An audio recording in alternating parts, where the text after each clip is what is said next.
Assalamualaikum warahmatullahi wabarakatuh. Alhamdulillahilladzi arsala rasulahu bil huda wa dinil haqq yudhhirahu 'ala ad-din kullihi wa kafa billahi shahida. Asyhadu an la ilaha illallah wahdahu la syarika lah wa asyhadu anna Muhammadan 'abduhu wa rasuluh.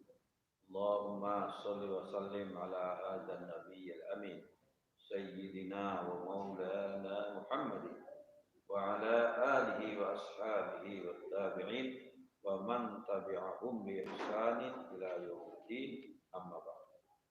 Bapak-bapak, ibu-ibu, para jamaah, alhamdulillah pada sore hari ini kita dapat melanjutkan pengajian kitab hadis dan kita berharap semoga pengajian ini dapat mengantarkan kita pada pemahaman yang mendalam mengenai ajaran agama dan dapat kita amalkan dalam kehidupan sehari-hari. Amin ya rabbal alamin.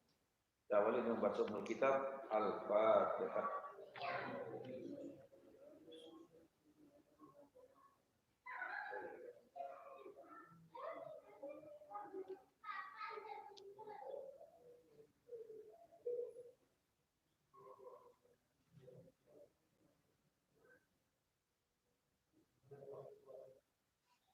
Kita masuki hadis ke 1045. Bismillahirrahmanirrahim. Wa an Abi Malik al-Asy'ari. Dari Abi Malik al-Asy'ari radhiyallahu anhu, semoga Allah meridhoinya, qala menginformasikan. Qala bersabda Rasulullah sallallahu alaihi wasallam, at-tahuru syatrul iman. Kebersihan itu sebagian dari iman. Sering kita tulisnya an-nadhafatu minal iman. Teks hadisnya asli at-tahuru syatrul iman. Mengapa? Karena kebersihan itu sesuatu yang sangat dicintai oleh agama, dicintai oleh Nabi. Semua orang mencintai kebersihan sosial. Tidak ada orang yang mencintai hal-hal yang kotor. Ya, pada zaman sekarang pasti mencintai ya kesucian, kebersihan. Dan nikmat kalau bersih itu.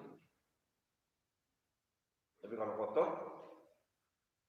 ya, maka ini tidak salah. Maka kalau kita bicara tentang fikih, yang paling pertama itu babnya kita bertohara. Kita menjelaskan tentang kebersihan, kesucian. Maka sholat tidak sah kalau nggak suci.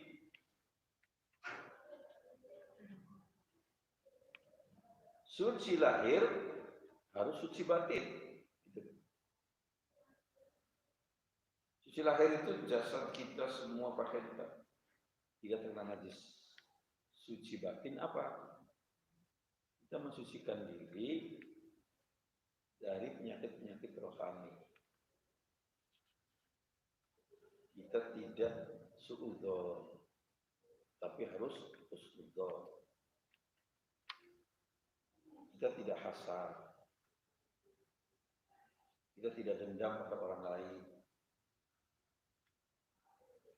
Itu ya yang disebut batin. Nah, dalam kita toharah untuk sholat itu bukan cuma lahiriahnya, tapi batinnya. Maka disebutkan at-tuhuru syatrul iman. Kebersihan itu kesucian sebagian dari iman. Hadis sahih riwayat Imam Muslim. Bagaimana kita menggunakannya an-nadzafatu? Dalam hadis bisa, ya lafaz hadis diganti dengan lafaz yang berbeda, tapi artinya sama, bisa. Tapi kalau Quran nggak bisa. Nah, biasanya tulis an-nadzafatu minal iman. Yang sudah memasyarakat ini.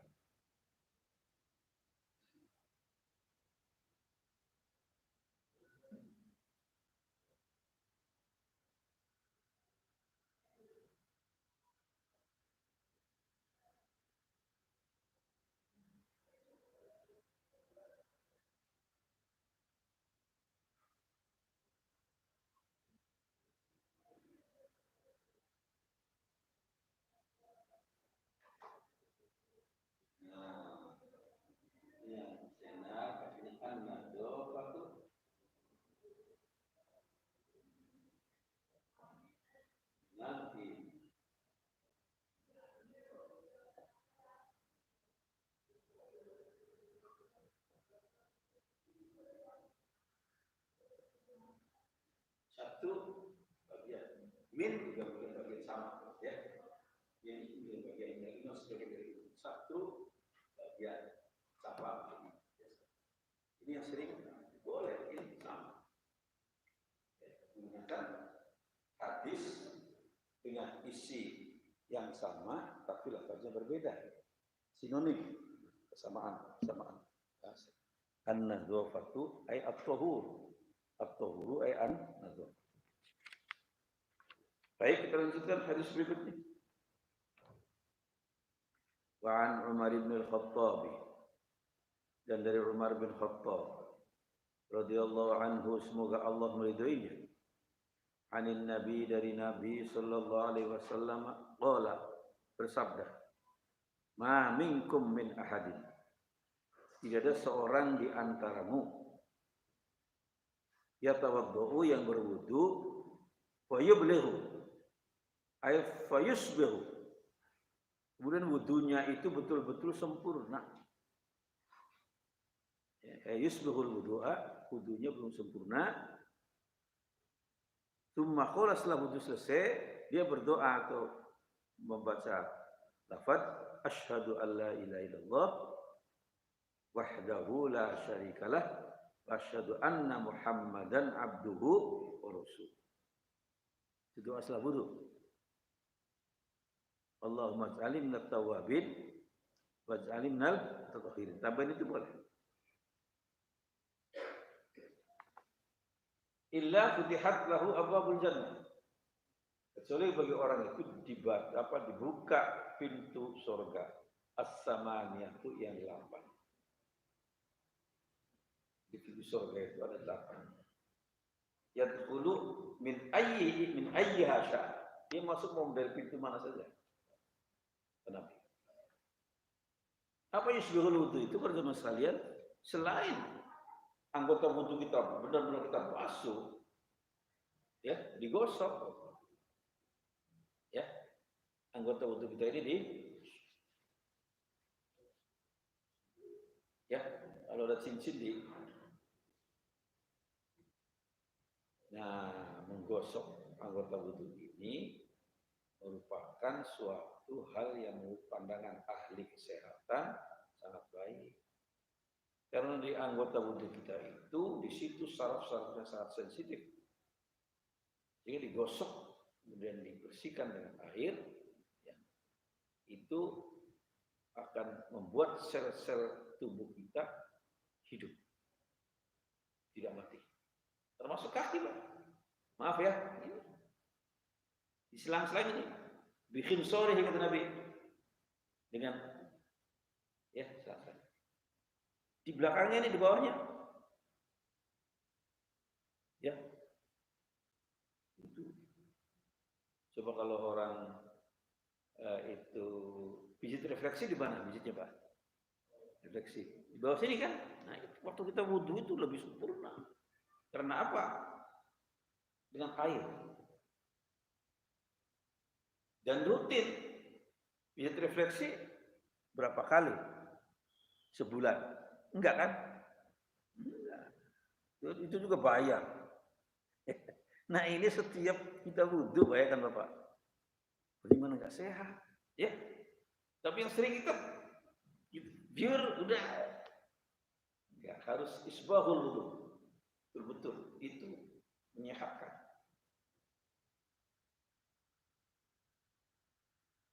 Apalagi kalau setiap kita berwudhu, kita menggosok gigi.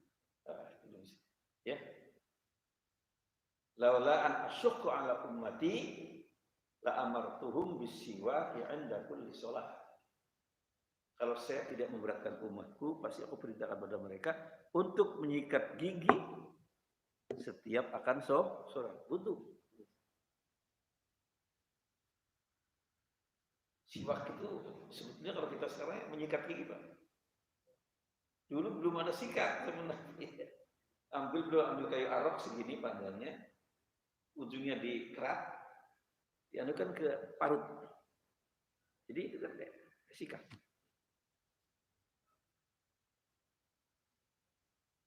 Sekarang bayangkan kalau setiap orang berwudu menyikat gigi, kira-kira giginya gimana?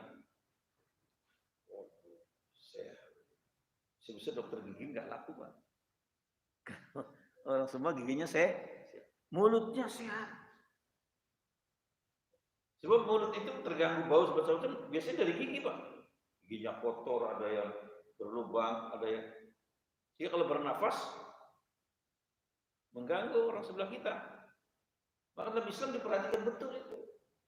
Nyikat gigi setiap akan wudhu akan sholat. Sholat berkumpul dengan orang lain, Pak. Kalau kita, maaf ya, aromanya enggak mengganggu sebelah kita, Pak. Ya, maaf saya sholat sebelah kita. Jadi jangan sampai. Maka dimakruhkan orang habis makan bawang merah ke masjid dengan tidak membersihkan gigi dulu. Enggak boleh, apalagi makan jengkol. Ya. Jengkol enak kan? Jengkolnya bukan yang belum dimasak, Pak, yang masih seger. Ke masjid, Allah.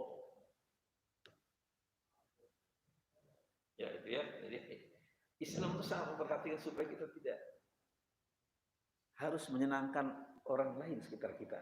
Bukan. Ya. Bukan membuat mereka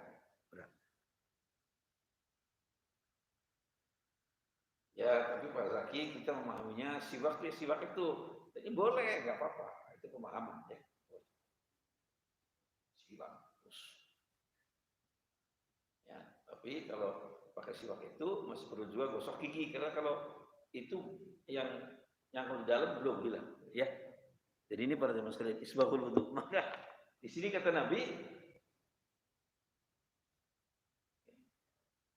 illa futihat lahu abwabul jannah, kecuali kepada orang yang isbahul wudu tadi, siapapun dia dibukakan baginya lahu ya abwabul jannah, pintu-pintu surga as-samaniyah yang 8. Di surga 8. Yadkhulu min ayyiha syaa. Boleh dia masuk dari mana saja pintu itu. Falyatafaddal kata Arab ya, silakan. Dari mana? Nah, para jemaah sekalian, ada satu masjid membuat kayak lampu gitu ya. 8 itu artinya.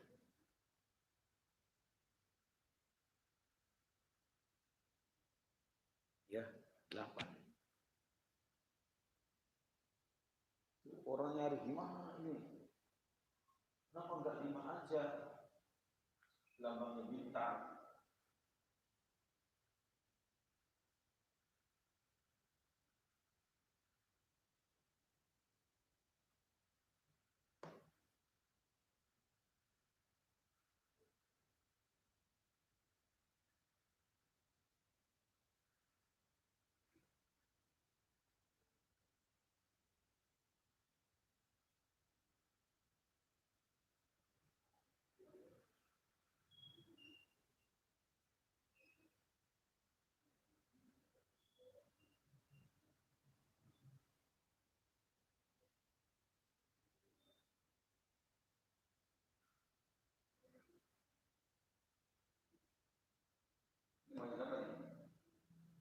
Namanya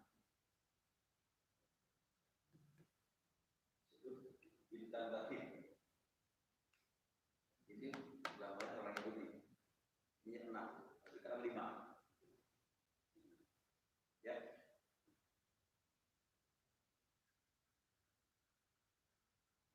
Ya, banyak itu gambarnya. Ada 6. Nah, kemudian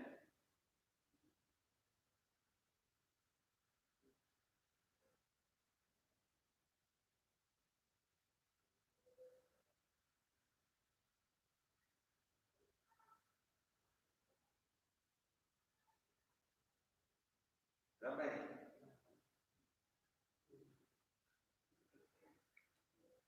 Ini kita punya.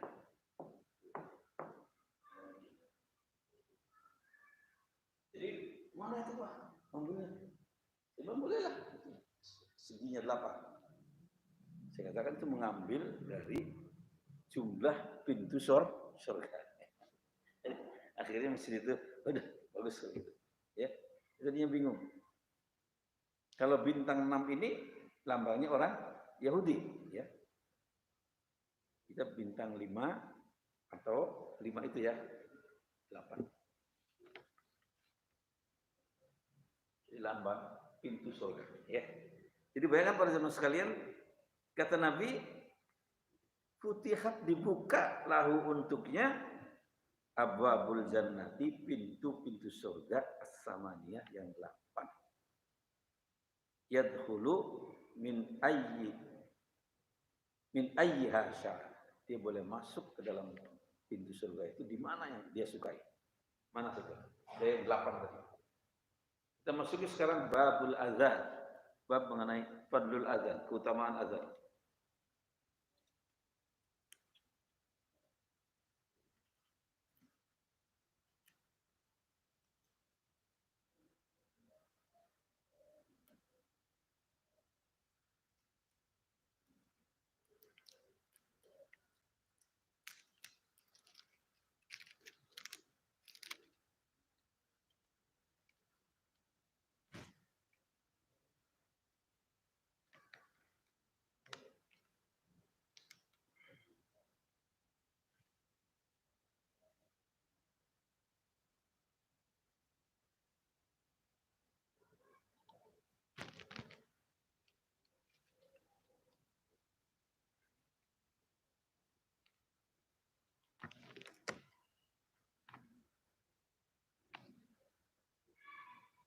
Hadis ke-1047. An Abi Hurairah, dari Abi Hurairah radhiyallahu anhu, semoga Allah meridhoinya, anna sesungguhnya Rasulullah sallallahu alaihi wasallam qala, bersabda,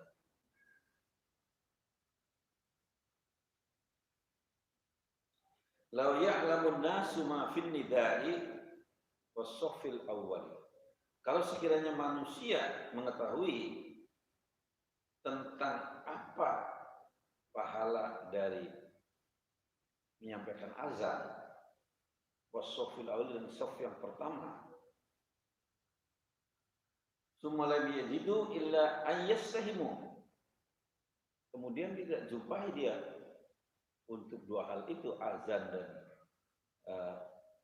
barisan saf paling depan, ayyastahimu, mereka nggak jumpai kecuali harus mengundi, berundi. Alai atasnya, lasahmu alai, pasti orang akan melakukan undian untuk merebut itu. Saking besarnya pahala azan dan pahala saf paling depan.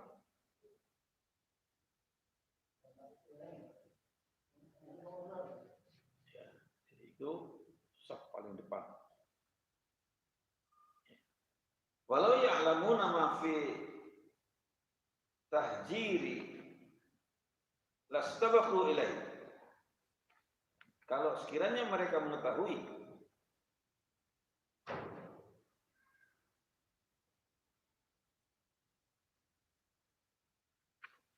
tahjir, orang yang datang duluan di masjid, ya. Sekiranya mereka mengetahui pahala orang yang datang duluan di masjid, lastabaqu ilaih, pasti akan berlomba menuju masjid. Gak mau kalah, sebelum orang lain masuk kita masuk. Ya, afdal itu. Masuk masjid awal sebelum azan, itu lebih afdal. Waktu azan afdal, sudah azan afdal, sampai imam sholat, ya.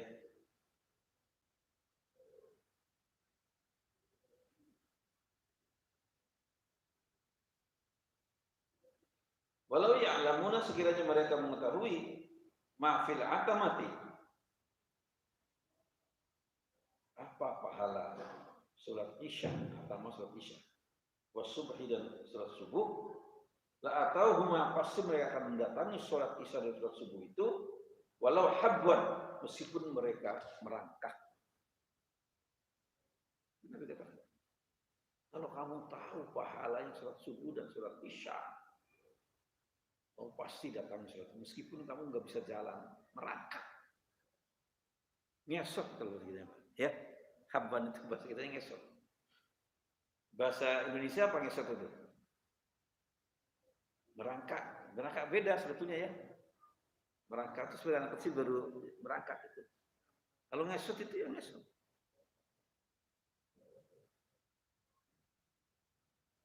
Bayangan Bapak ya. Biasa. Nah kita kadang-kadang sehat, bisa jalan, bisa berlari-lari, ya. Cicing wae kata orang Sunda ya. Cicing wae imahnya di rumah aja padahal panggilan azan manggil kita. Mengapa pada masa isya dan subuh? Isya dan subuh ini Pak, kita jamaahnya agak berat ya. Kalau maghrib orang rajin biasanya. Kalau subuh, karena apa? Apalagi musim hujan Bapak. Ya, jam 4 pagi sekarang kan. Ya. Ya. Nah, jadi inilah yang Nabi sampaikan pada kita supaya kita iya. Karena kalau kita lihat di Masjidil Haram Pak, atau Masjid Madinah, gerombak ya. Jalan kaki 2 kilo. 2 kilo jalan mereka. Jauh sebelum waktu. Masjid-masjid lain Pak. Di kita juga alhamdulillah, di kita ini subuh udah ya. Terus sampai hampir penuh subuh itu. Maghrib juga ya, jadi kita bersyukur. Tapi kalau orang yang pada ikut pengajian ini pasti nambah kita. Jadi saya ingin ikut pengajian ini yang sudah rutin jamaah ya. Yang belum jamaah ngaji ini nanti dia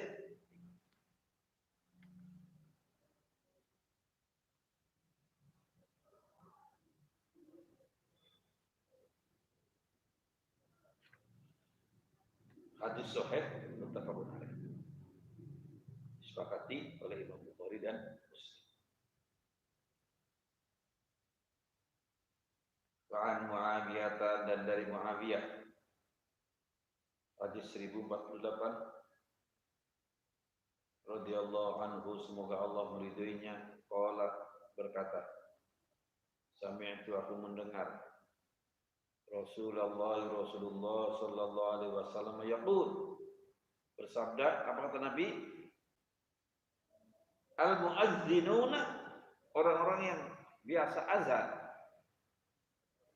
atwalun nasi a'naqan yaumil qiyamah, orang-orang yang paling tinggi, paling panjang lehernya di hari kiamat. Lehernya panjang ya. Gak ada orang lehernya panjang, gak ada Pak. Kalau yang lehernya pendek itu kurang. Itu para jamaah sekalian, Abu Lahab waktu perang oleh Ibnu Mas'ud,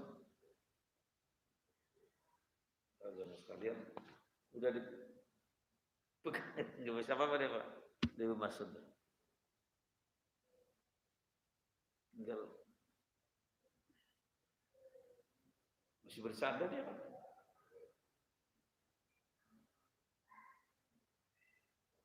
Tolong, kalau kamu mau motong leher saya, jangan potong di sini, potong di sini, biar orang tahu itu lehernya Abu Lahab panjang. Ya, masih bersandar di perang, ya dalam peperangan. Dikalahkan oleh Ibnu Mas'ud orang biasa, padahal Abu Lahab itu pemimpin.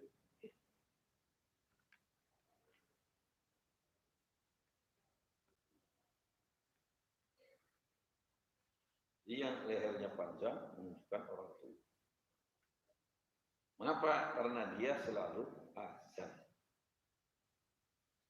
Hadis sahih riwayat Imam Muslim.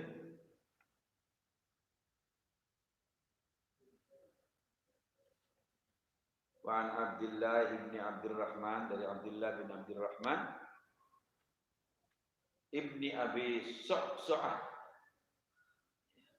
bin Abi Su'su'ah anna Aba Sa'id al-Khudri, sesungguhnya Abu Sa'id al-Khudri radhiyallahu anhu qala lahu, berkata padanya. Apa perkataannya? Inni araka tuhibbul ghanam wal badiyata. Sesungguhnya aku melihat kamu senang pada hewan kambing, ghanam kambing. Ya. Kambing. Dan wal badiyata, dan desamu, tempat tinggalmu. Faiza kunta fi ghanamika, apabila kamu ada dalam tempat kambingmu, badiyataka, atau kampungmu, fa'adzanta lis-shalat, kemudian kamu azan untuk salat, farfa' sautaka bin nidai, maka keraskan suaramu untuk memanggil azan. Jadi, kata beliau memberikan nasihat kepada Abu Sa'id al-Khudri, kalau kamu menyampaikan azan di tempat kampungmu, di tempat peliharaan kambingmu, maka keraskanlah sautaka, farfa, angkat, keraskan sautaka, suaramu, binnidai, dengan panggilan azan itu. Wa innaha la yasma'u mada sautil muadzin jin.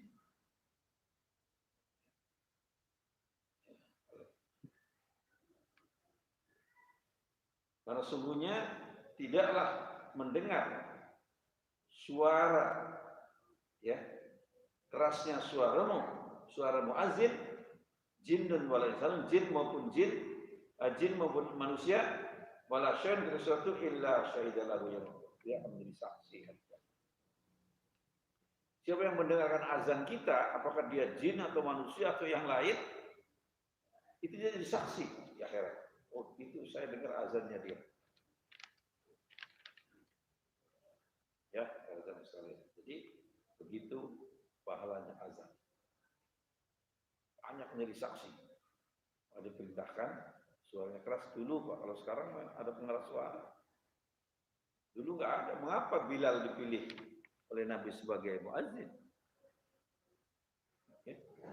Di annahu anda sauta. Dia itu orang suaranya keras. Anda sauta itu Bilal. Dia seorang negro apa suaranya keras? Sekarang penyanyi-penyanyi terkenal orang negro, coba lihat di Amerika di mana. Enak suara. Ya. Enak suaranya. Itu penyanyi-penyanyi terkenal banyak nih. Termasuk yang paling terkenal di Amerika, ya. Suaranya lantang. Saya pernah di waktu kita melaksanakan ibadah haji di Jeddah, saya diundang oleh salah seorang konglomerat kita di sini, punya rumah di sana di Jeddah. Ya. Lalu waktu kita hadir disajikan oleh tuan rumah itu baca selawat pakai genjring kayak di sini, Pak. Ya. Apa kalau saya ini biasa? Kalau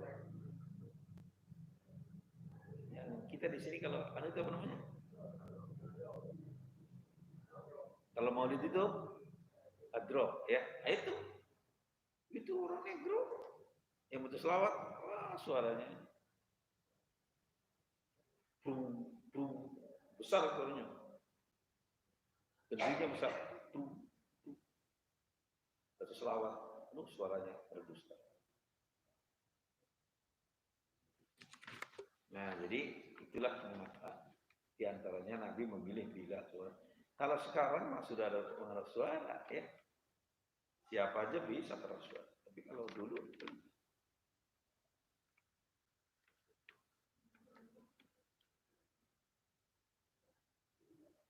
Kalau Abu Sa'id mengatakan, sami'tu, aku mendengar kalimat itu atau pernyataan itu min Rasulillah, dari Rasulullah sallallahu alaihi wasallam. Beliau mengatakan bahwa kalimat-kalimat ini saya mendengarnya dari Rasulullah SAW. Hadis sahih riwayat Imam Bukhari. Jadi silakan untuk azan suaranya. Ya, azan. Tapi jangan malam-malam hari. Waktunya orang tidur jam 2 malam. Kita baca, nyetel kaset.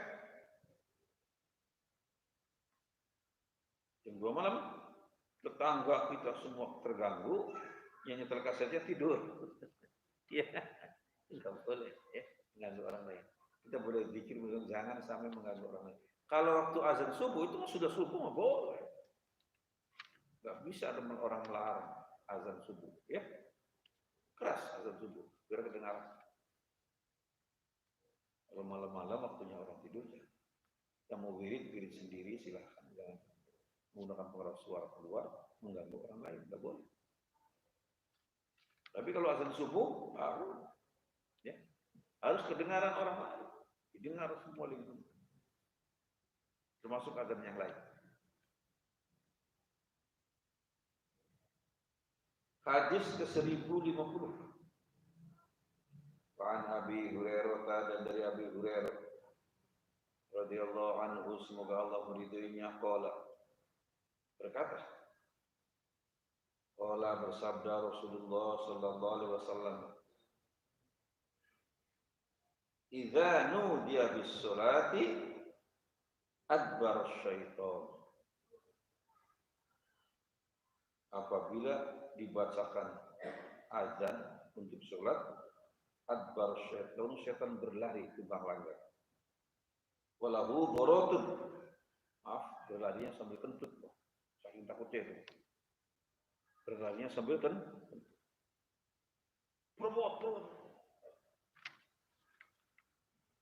Orang kalau ketakutan itu Pak, ya, kentutnya keluar, ya.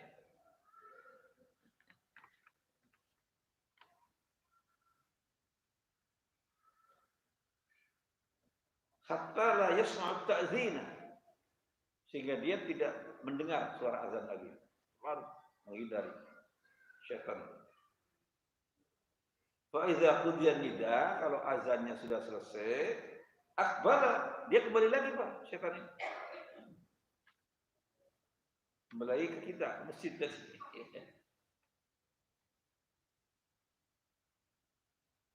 Kemudian idza quwiba lis-sholati adbaro, waktu dimulai sholat, iqamat untuk sholat, dia lari lagi. Hatta idza qudiyat taswibu aqbala, sehingga pada saat iqamat sudah dibacakan, aqbala, setan datang lagi menggoda manusia yang sedang sholat. Hatta yaqiru bainal mar'i wa nafsihi,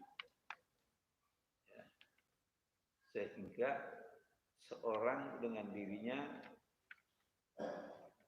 kayak terputus bingung. Yaqulu uzkur kadza wa uzkur kadza. Syaitan berbisik di kita, Pak. Ingat ini, ingat itu terus. Ya kadang-kadang orang mencari sesuatu ketemu Pak. Begitu sholat malah ketemu. Ya lupa, kacamata lupa taruh di mana nih Pak? Lupa.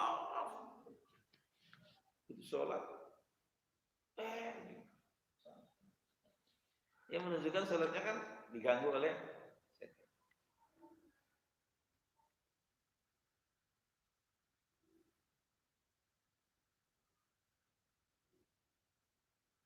Kemudian lima lam yadhkur min qabl, kenapa tidak mengingat-ingat sebelumnya? Selalu begitu. Ini atau ini. Sampai ingatan orang sholat tuh, maaf Pak, ke tempat lain Pak. Ada yang ke mall, ada yang ke tempat perandingan, ada yang ke...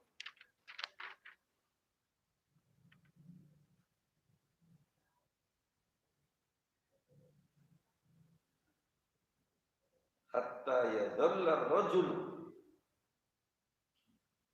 ma yudro kam sholat, sehingga orang itu tidak sadar lagi, lupa, tidak tahu lagi dan berapa rakaat saya, lupa sama.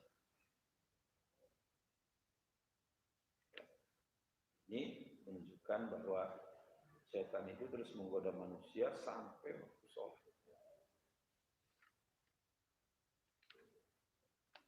Ya, teman-teman sekalian. Kemudian azan ini adalah suatu hal yang sangat baik.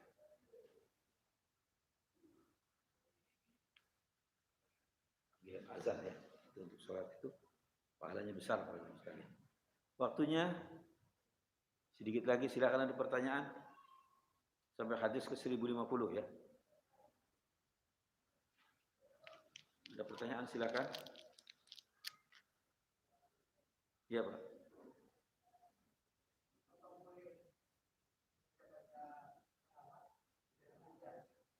Sebelum azan.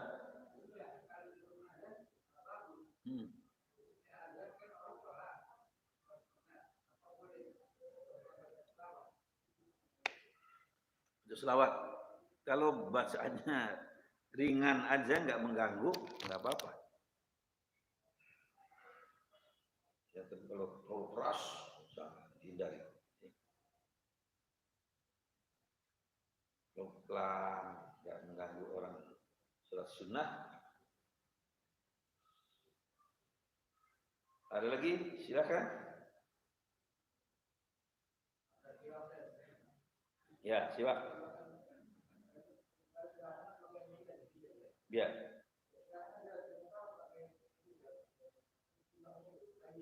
Ya, boleh. Hah? Iya.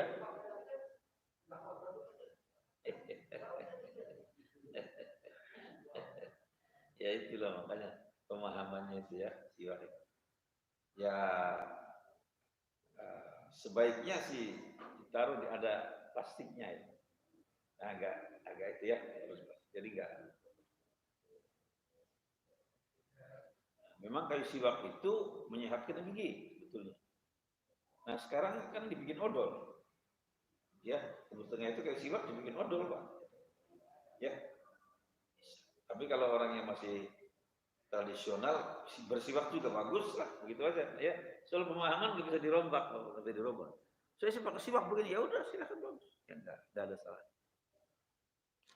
Itu para teman sekalian, ya. Kayak maaf Pak. Soal foto gambar itu ada yang ngotot pokoknya gambar itu haram ya.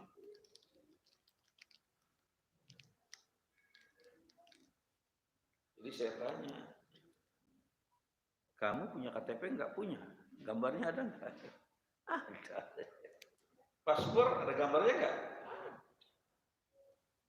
Nah jadi di situ yang enggak boleh itu gambar yang kemudian nanti lari kepada lukisan, lari kepada hal-hal yang itu jadi sembahan. Zaman dulu kan begitu ya, orang-orang jahiliyah kan begitu.